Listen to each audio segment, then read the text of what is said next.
Hi, I'm Kathy Clark, Director of Safety, Security, and Occupational Health at RVH. I'm talking to you today to answer an important question that we've had raised by a member of Team RVH. Some of my colleagues have had negative experiences in the community once it was discovered that they are a healthcare worker. Do you have some advice on how we can best deal with these situations when they arise, either at a local business or even among our neighbors? Thank you for that important question. We have heard recently some reports from staff that they are indeed experiencing some social shunning when they've been out in the community. It may be in their neighborhood, it may be in a local business.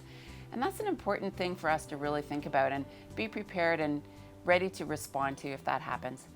There are 3 really good strategies that I would encourage you to consider. The first one is so simple. When you are going out in the public area off of our campus, don't wear your scrubs, don't have your stethoscope around your neck, and don't wear your RVH ID badge. Now these seem so simple, but if we're in a hurry and we're running across the street to Tim Hortons, it's easy to forget. So make a mental note when you're going off campus, don't do those 3 things.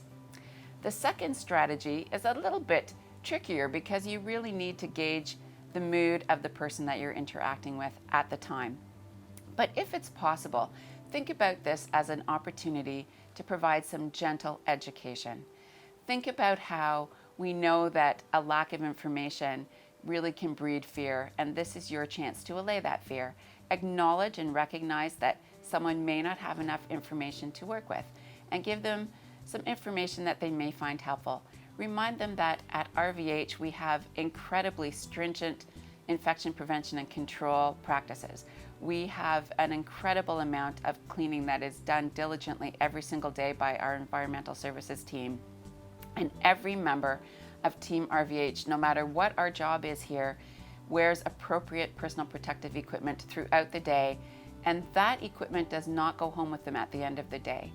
RVH is one of the safest places you could possibly be in our community, and take pride in that if you have the chance to share that information gently. The third strategy of last resort, is if this is really a confrontational situation, just leave that situation quietly. The last thing any of us want to be in is a confrontation.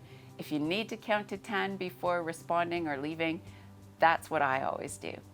What is really amazing is not one member of Team RVH has had COVID as a result of the work that they're doing here at the hospital.